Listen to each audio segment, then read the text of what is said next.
On the 9th of May, 1873, the Vienna Stock Exchange opened, as it always had. Brokers took their positions. Order books filled. The Austrian economy was by every visible measure thriving. By midday, the floor had descended into chaos. A speculative bubble built on railway construction, cheap credit, and the absolute certainty that prices could only rise had silently reached its breaking point. Fortunes that had taken generations to build dissolved in hours. The panic spread to Berlin within days, to New York within weeks. Within 2 years, a third of American railroads had defaulted on their bonds. The global economy entered a depression that lasted over 2 decades. One exchange, one morning, 2 decades of ruin. Now consider that 1873's financial system was, compared to today's, a village market. No derivatives. No algorithmic trading. No $34 trillion in sovereign debt. No $2 quadrillion in interconnected obligations spanning every nation on Earth. If one exchange in Vienna could do that in 1873, what happens when the entire system cracks at once? In the spring of 1720, the most sophisticated investors in Europe were fighting each other for shares in the Mississippi Company. John Law, a Scottish financier operating in France, had constructed what appeared to be a financial miracle. The Mississippi Company held the exclusive rights to trade with France's vast North American territories. Shares were backed by the promise of limitless colonial wealth. Investors flooded in. The share price rose 2,000% in less than 2 years. Aristocrats, merchants, lawyers, servants, everyone who could scrape together capital was buying. Streets outside Law's Paris's office were so crowded that people were trampled. By the end of 1720, the Mississippi Company had collapsed completely. The shares were worthless. Law had fled France in disguise. The French monetary system, which Law had radically restructured around his scheme, was in ruins. Thousands of families who had sold real property to buy shares were left with nothing. The pattern was not unique to France. The same year, Britain's South Sea Company, which held rights to trade with Spanish America, collapsed in an identical speculative implosion. Isaac Newton, one of the greatest minds in human history, lost the equivalent of several £1,000,000 in modern money. Afterward, he reportedly said, "I can calculate the movement of stars, but not the madness of men." 3 centuries later, that madness is indistinguishable from what we observe today. The Dutch Republic, once the wealthiest nation per capita on Earth, began its terminal decline in the 1780s, not through military defeat but through a process now entirely recognizable. It had financed decades of global commercial dominance through debt. When the wars of the late 18th century arrived and trade revenues fell, the debt became unserviceable. The guilder, once the world's most trusted currency, lost its international standing within a generation. The Dutch Golden Age, which had seemed permanent to everyone living through it, ended not with a battle, but with a balance sheet. Every generation believes it has discovered something new. Every generation believes that its prosperity is structurally different from the prosperity that preceded the collapses of the past. Every generation is wrong. The specific mechanism changes. The outcome does not. Today, the mechanism is the most complex ever constructed. On August 15, 1971, President Richard Nixon walked to a podium in the White House and announced that the United States would no longer redeem dollars for gold. The Bretton Woods system, which had anchored the global financial order since 1944, was over. The dollar would no longer be constrained by the discipline of gold convertibility. It would be backed by something far more fragile: trust. What followed was the greatest expansion of credit in human history. Freed from the gold constraint, governments could borrow in quantities that would have been physically impossible under any previous monetary system. Central banks could create money at will. The global debt machine was switched on, and it has not been switched off since. Between 1971 and 2025, global debt expanded from approximately $4 trillion to over $315 trillion. That is not growth. It is a transformation in the fundamental nature of the financial system, from one anchored in real productive capacity to one anchored in the perpetual rollover of obligations that can never, in aggregate, be repaid. The Mississippi bubble lasted 2 years before reality arrived. The Dutch Republic's debt spiral lasted a generation. The post-1971 global credit expansion has lasted 50 years. The longer the expansion, the more debt accumulates. The more debt accumulates, the more catastrophic the adjustment. And the adjustment delayed by 50 years of financial innovation, political convenience, and the extraordinary privilege of dollar dominance is no longer a future risk. It is an arithmetic certainty arriving on a specific timeline. Philip II of Spain inherited the most powerful empire on earth in 1556. He also inherited its debts. And rather than address them, he borrowed more to fight more wars, to maintain more fleets, to project the power that an empire was expected to project. Within 1 year of taking the throne, he declared bankruptcy. He did it again in 1575, again in 1596, again in 1607, for sovereign defaults in 50 years. By the ruler of the wealthiest empire on earth, extracting silver by the shipload from the mines of South America. More money did not solve Spain's problem, more money was Spain's problem. The silver from Potosi created the illusion of infinite wealth, while the underlying debt structure rotted. Spain never defaulted because it was poor. It defaulted because the gap between what it owed and what it could realistically service became mathematically unbridgeable, regardless of how much silver arrived. That gap is now global, and 5 numbers define it. $34 trillion. The current U.S. federal debt, growing at $1 trillion every 100 days. Interest payments alone will exceed $1 trillion annually by 2025, more than the entire U.S. defense budget. This is not a projection. It is the current trajectory, documented by the Congressional Budget Office. $10 trillion. Total global debt, government, corporate, and household, as measured by the Institute of International Finance in 2024. This represents over 330% of global GDP. For every dollar of economic output the world produces in a year, it carries $3.30 in debt. There is no historical precedent for this ratio at global scale. Quadrillion. The estimated notional value of the global derivatives market, this number is so large it resists comprehension. The entire global GDP is approximately $105 trillion. The derivatives market is 20 times larger. These instruments are not investments in any traditional sense. They are bets on interest rates, on currency movements, on corporate survival layered upon the real economy, like a financial superstructure of almost incomprehensible scale. The approximate percentage of major corporations in the United States and Europe that are zombie companies unable to cover their interest payments from operating income, surviving only through continuous debt refinancing. When Greece's debt crisis erupted in 2010, the country's inability to refinance its sovereign bonds triggered a crisis that required 3 separate bailout packages totaling over 300 billion euros and nearly destroyed the Eurozone. Greece was one country. The zombie corporate sector is a global phenomenon present in every major economy simultaneously. $10 trillion. It's the value of U.S. commercial real estate loans maturing between 2024 and 2026. These loans were written when office buildings were full and interest rates were near zero. The offices are now partly empty, vacancy rates in major American cities exceeding 25% and 30%, and interest rates have tripled. The institutions holding these loans, primarily regional banks, face losses that in many cases exceed their capital reserves.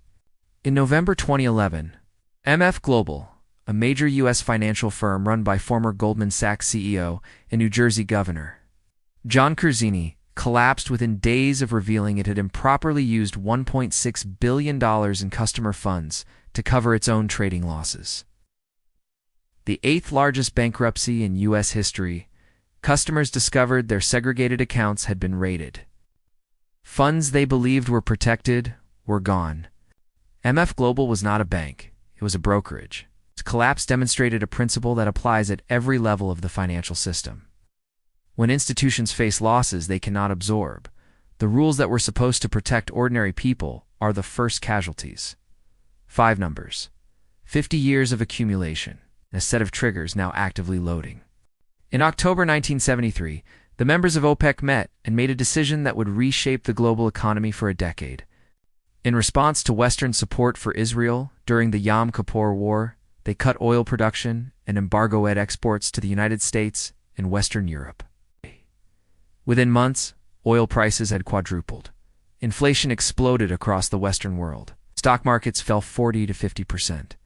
The post-war economic boom, the 30 years of growth that economists had come to regard as a permanent feature of modern capitalism, ended in a single geopolitical decision made in a conference room in Vienna. The 1973 oil shock was not a financial crisis in the traditional sense. It was a real-world event that exposed how fragile the financial assumptions of the era actually were. The prosperity of the 1950s and 1960s had been built on cheap energy. When the energy stopped being cheap, the prosperity revealed itself as conditional. That lesson has not been learned. Today, 3 triggers are not approaching. They have already been pulled. The consequences are propagating through the system in real time, at a speed that the financial press is not designed to track and that political institutions are not structured to address. Trigger 1. The refinancing cliff. Between 2024 and 2026, it's an estimated $10 trillion in U.S. corporate and government debt requires refinancing. Much of this debt was issued at interest rates between 1% and 3% during the era of quantitative easing. It is being refinanced where it can be refinanced at all, at rates between 5% and 7%.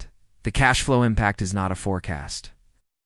A corporation that issued a $500 million bond at 2% in 2015 and refinances it at 6% in 2025 sees its annual interest cost rise from $10 million to $30 million.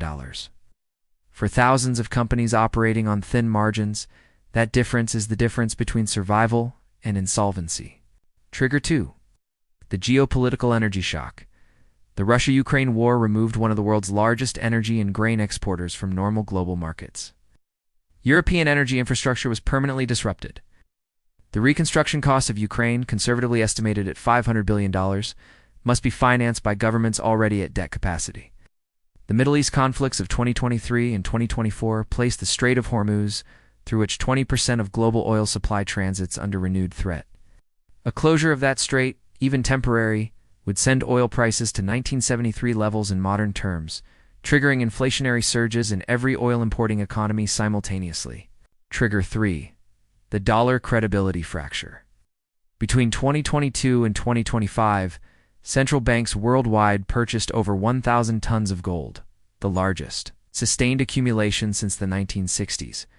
China reduced its U.S. Treasury holdings from over $1.3 trillion to below $800 billion. Russia eliminated its dollar reserves entirely following sanctions in 2022. The BRICS nations are actively constructing payment systems specifically designed to bypass the dollar. This is not speculation about a future realignment. It is a documented, ongoing, accelerating process. The significance of the German gold repatriation of 2013 is, in retrospect, symbolic of the shift. Germany, America's closest and most reliable European ally, quietly requested the physical return of 300 tons of gold stored at the Federal Reserve in New York. The process took 3 years and was never fully explained. But the message it sent through the financial world was understood. Even the most trusted allies were beginning to question whether their assets were secure in the dollar system. Weimar Germany, whose hyperinflation of 1923 destroyed the savings of the entire German middle class, did not begin with a decision to print money recklessly. It began with war debts, reparations demands, and a currency that the world had stopped trusting. The money printing was the consequence of lost credibility, not the cause of it. Credibility once lost is not recovered by announcement. In November 2001, the Argentine government did something that would have seemed impossible 12 months earlier. It froze every bank account in the country. The measure, known as the Corralito, limited withdrawals to $250 per week. Savings accounts that Argentinians had spent their working lives building were overnight inaccessible. The reasoning was straightforward. The banks were insolvent, and if withdrawals were not restricted, the entire financial system would collapse within days. By restricting access, the government hoped to buy time. What it bought instead was rage. Within weeks, the government fell. Within months, Argentina had cycled through 5 presidents in rapid succession.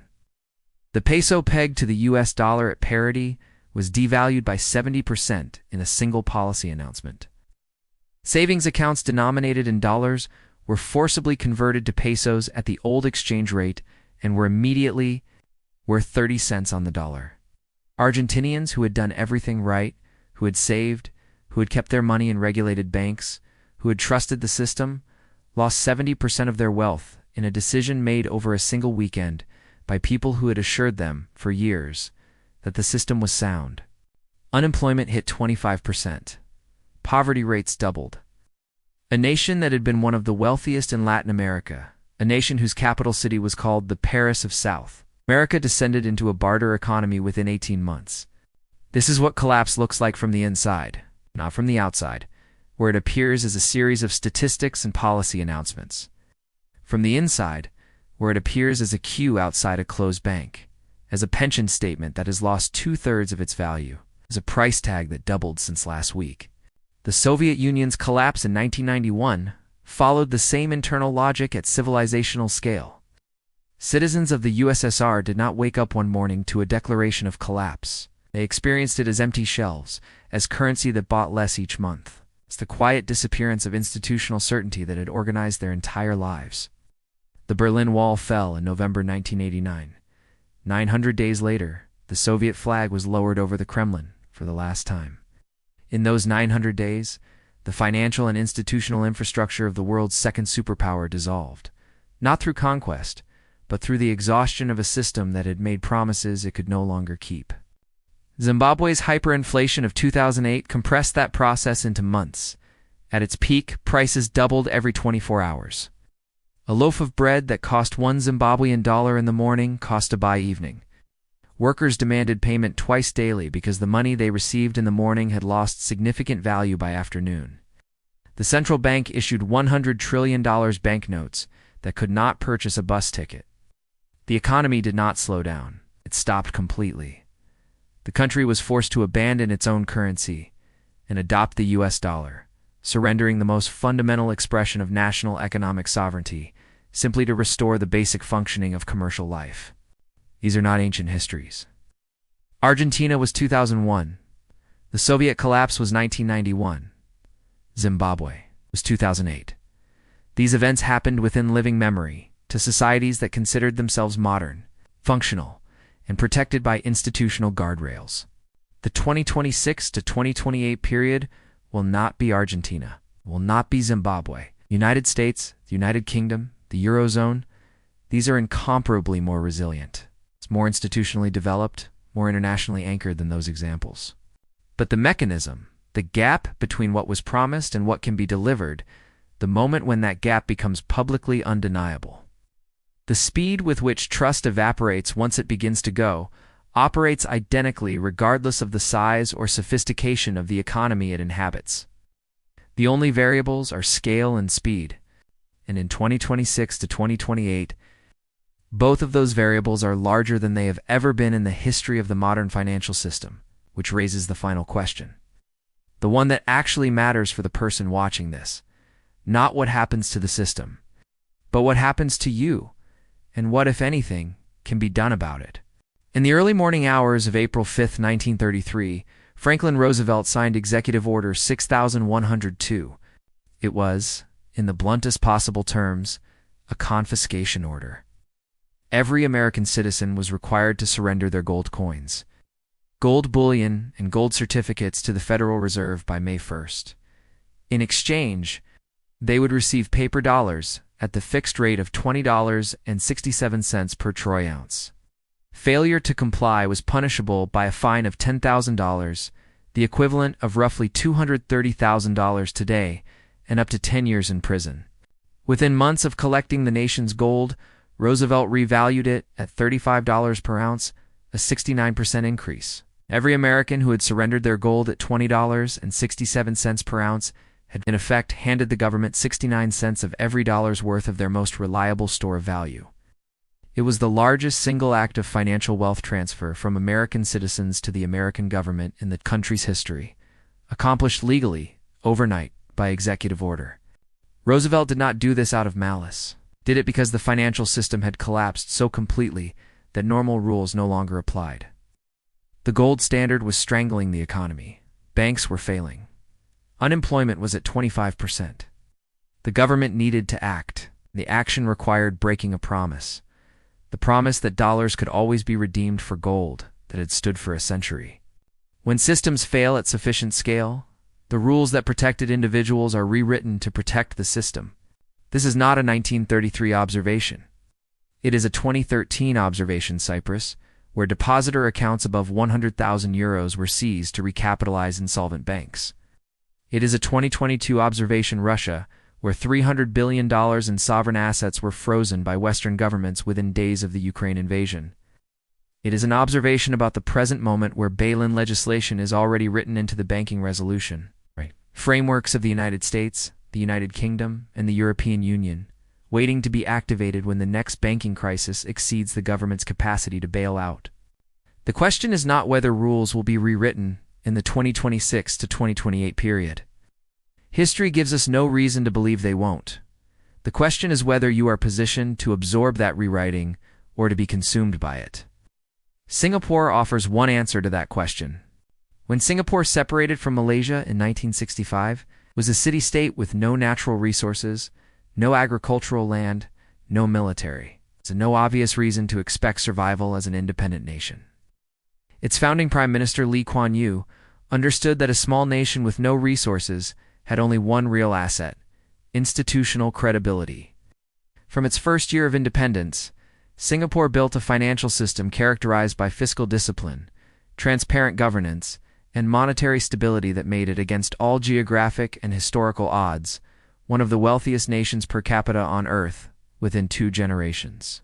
Singapore survived not because it was large or powerful. It survived because it was trustworthy. Its currency held its value. Its contracts were enforced. Its government did not make promises it could not keep.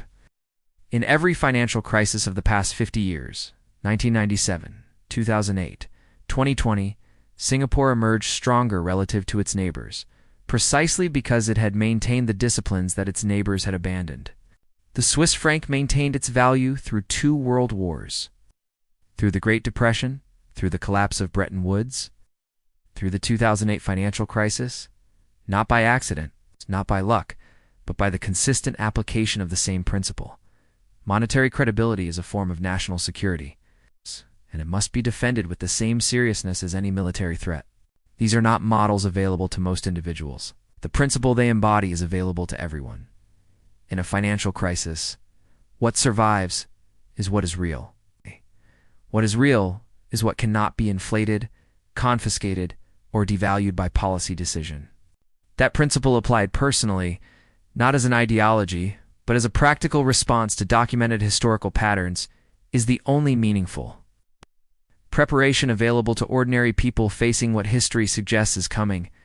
The panic of 1873 that opened this account lasted, in its acute phase, less than a year. The depression it triggered lasted 20 years. The people who navigated it best were not the ones who predicted the exact date of the break. They were the ones who had, in the years before the break, reduced their exposure to the assumptions that were about to be proven wrong. The assumption that railway shares would always rise, that credit would always be available, that the prosperity of the moment was the prosperity of forever. Those assumptions are being made again today, in different language, with different instruments. Across a system incomparably more complex and interconnected than the Vienna Stock Exchange of 1873, the break, when it comes, will not be announced. It will simply arrive, as it always has, with the same terrible speed, the same devastating completeness, and the same grim indifference to the certainty of those it finds unprepared. History does not repeat. But it has never, in 5,000 years of recorded financial civilization, failed to rhyme. The question is whether you are listening.